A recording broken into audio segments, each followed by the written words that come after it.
विपक्ष पर क्या असर पड़ने वाला है और क्या लोकसभा चुनाव में बीजेपी एक बड़ा दांव खेल रही है? जितनी सियासी उठापटक आप देख रहे हैं, महाराष्ट्र में जो कुछ हुआ है और फिर बिहार में जिस तरह की सुगबुगाहट हुए, इससे क्या विपक्षी एकजुटता कमजोर हो रही है और क्या बीजेपी को कोई फायदा मिल सकता है या नुकसान भी हो सकता है? ये पहलू समझने जैसा है, वो मैं आपको इस पर थोड़ा बताना चाहूंगा, क्योंकि महाराष्ट्र में जिस तरह का बवाल मचा उससे विपक्षी खेमे में भी डर का माहौल बना है। और अब बड़ा सवाल यह है कि क्या ये नया गठजोड़ महाराष्ट्र में बीजेपी के हित में साबित होगा या नहीं? लोकसभा में बीजेपी को कैसे फायदा मिलेगा? आंकड़ों के जरिए इसको समझने की कोशिश करते हैं। शिवसेना और एनसीपी में विभाजन के बाद महाराष्ट्र में भाजपा के नेतृत्व वाले एनडीए के पास अब कुल 185 विधायक हैं। भारतीय जनता पार्टी के पास 105 विधायक हैं। एकनाथ शिंदे के नेतृत्व वाली शिवसेना के 40 हैं। अजीत पवार भी दावा कर रहे हैं, कितने हैं अभी कहना बड़ा मुश्किल, लेकिन 40 विधायकों के समर्थन का दावा कर रहे हैं। तो 40-40 आप ऐसे मानकर चलिए, ऐसे दावे किए जा रहे हैं। भाजपा और शिवसेना ने 2019 का लोकसभा चुनाव जो है वो साथ साथ में लड़ा था। उद्धव ठाकरे और बीजेपी ने मिलकर, देवेंद्र फडणवीस ने मिलकर लड़ा था। 48 में से 41 सीटों पर जीत मिली थी। ये बड़ी जीत थी। लोकसभा चुनाव की में 48 सीटों में 41 सीटों पर जीत। लेकिन आपको मैं बता दूं पेंच कहां फंस रहा है। एनसीपी कह रही है इन 48 में से हम 13 से 15 लड़ेंगे, और शिंदे गुट भी दावा कर रहा है हम भी जो है 13 से 15 लड़ेंगे। 13 इनको दे देंगे तो बीजेपी कहाँ चुनाव लड़ेगी? और क्या 48 सीटों में वो सिर्फ एनसीपी और शिंदे गुट के भरोसे रहकर चुनाव लड़ेगी? क्या बराबर बराबर की टक्कर होगी?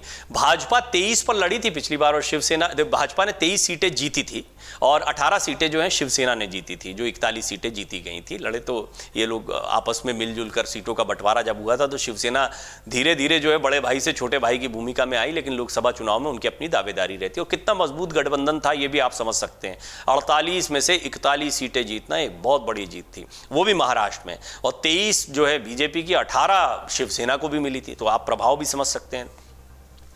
2019 में ही होने वाले विधानसभा चुनाव में यही स्थिति बनी। एनडीए के खाते में 161 सीटें आई। बीजेपी 25.75% वोट शेयर के साथ 105 सीटें हासिल करने में कामयाब रही। शिवसेना, जो उद्धव की पूरी संयुक्त शिवसेना थी जब शिंदे भी साथ में थे, 56 सीटों पर जीती और 16.41% वोट शेयर बना। दूसरी सबसे बड़ी पार्टी बनी। हालांकि बाद में शिवसेना का रास्ता अलग हो गया। महाराष्ट्र में शिवसेना, एनसीपी और कांग्रेस की सरकार बनी। इस राजनीतिक गठबंधन का भविष्य भी लंबा नहीं रहा। 3 बड़ी पार्टियों और उनके वोट बैंक के एक साथ आने से भाजपा के लिए यह राह मुश्किल दिखने लगी। इस बीच महाराष्ट्र में बड़ा सियासी हलचल का माहौल देखने को मिला। एकनाथ शिंदे के बागी तेवर ने उद्धव ठाकरे से मुख्यमंत्री की कुर्सी छीन ली। बाद में शिंदे की अगुवाई में बीजेपी की सरकार बनी। एकनाथ शिंदे के साथ 56 में से 40 विधायक आए। बाद में शिंदे को मुख्यमंत्री के रूप में चुना गया। शिवसेना का विभाजन भाजपा की पहली बड़ी सफलता माना गया।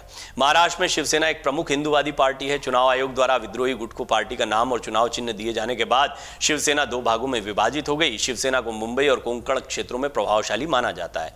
मुंबई, ठाणे और कल्याण में भी एक प्रमुख राजनीतिक ताकत माना जाता है। और यहाँ ठाणे तो इलाका है एकनाथ शिंदे का, तो वहां पर उन्हीं का वर्चस्व चलता था। मराठा समुदाय हिंदुत्व के अनुयायी और शहरी मध्यम वर्ग को इसके मुख्य समर्थकों के रूप में देखा जाता है। भाजपा ने 39 विधायकों, 12 सांसदों और शिवसेना के संगठनात्मक ढांचे के एक हिस्से के साथ एकनाथ शिंदे पर बड़ा दांव लगाया है। एकनाथ शिंदे इन इलाकों में मजबूत हैं, वो भी समझ लीजिए। शिंदे को ठाणे और कल्याण डोंबिवली नगर पालिका क्षेत्र में एक मजबूत नेता के रूप में देखा जाता है। यहाँ कई नगर सेवक और पार्टी कार्यकर्ताओं ने उनका समर्थन भी किया। इन इलाकों में बाल ठाकरे का भी वर्चस्व था। लेकिन 2019 के चुनाव में बांद्रा पूर्व विधानसभा सीट पर शिवसेना हार गई थी। आपको बता दें कि ठाकरे परिवार का निवास मातोश्री बांद्रा पूर्व में ही है। इस क्षेत्र को उनके गृह क्षेत्र के रूप में देखा जाता है। मतदाताओं से उद्धव ठाकरे ने अपील भी की थी। एकनाथ शिंदे ने शिवसेना के 70% उम्मीदवार यानी विधानसभा चुनाव में पार्टी को मिले 16.41% वोटों में से लगभग 12% अपने साथ ले लिए और अब 2024 के लोकसभा चुनाव में इस चुनावी अंक गणित को साधने की कोशिश करेंगे। इस लिहाज से तो सवाल उठ रहे हैं कि क्या अजीत पवार की वापसी ने भाजपा का खेल बना दिया है? बड़ा सवाल है। अजीत पवार गुट लोकसभा चुनाव में एनडीए को कितनी मदद कर सकता है, क्योंकि शरद पवार अभी भी महाराष्ट्र की राजनीति में बड़ी हस्तियों में से एक हैं और एनसीपी का राजनीतिक अस्तित्व अभी भी उनके नाम के साथ जुड़ा हुआ है। उधर 2024 का लोकसभा चुनाव मराठा मतदाताओं को आकर्षित करने और लुभाने के लिए शरद और अजीत पवार दोनों के लिए एक बड़ी चुनौती होगी। लोकसभा चुनाव के लिए भाजपा के चुनावी गणित के लिए अजीत पवार के गुट के पास अपना राजनीतिक आधार होना जरूरी है। अजीत पवार का दावा है कि उन्हें पार्टी के 40 विधायकों का समर्थन प्राप्त है। वो शिवसेना के विद्रोही गुट की तरह ही एनसीपी के नाम और चुनाव चिन्ह पर भी दावा कर रहे हैं। पश्चिमी महाराष्ट्र और विशेषकर पुणे जिला एनसीपी का गढ़ है। इसका सबसे बड़ा वोट शेयर पुणे पुणे, सतारा, सांगली, कोल्हापुर और सोलापुर जैसे जिलों से आता है, जिन्हें महाराष्ट्र का चीनी बेल्ट भी कहा जाता है। इस क्षेत्र में मराठा समुदाय का वर्चस्व है। पश्चिमी महाराष्ट्र में 10 लोकसभा और 60 विधानसभा सीटें हैं। ऐसे में शरद पवार के सामने बड़ी चुनौती है कि वो अपने खेमे के सियासी वजूद को जिंदा रख पाएंगे।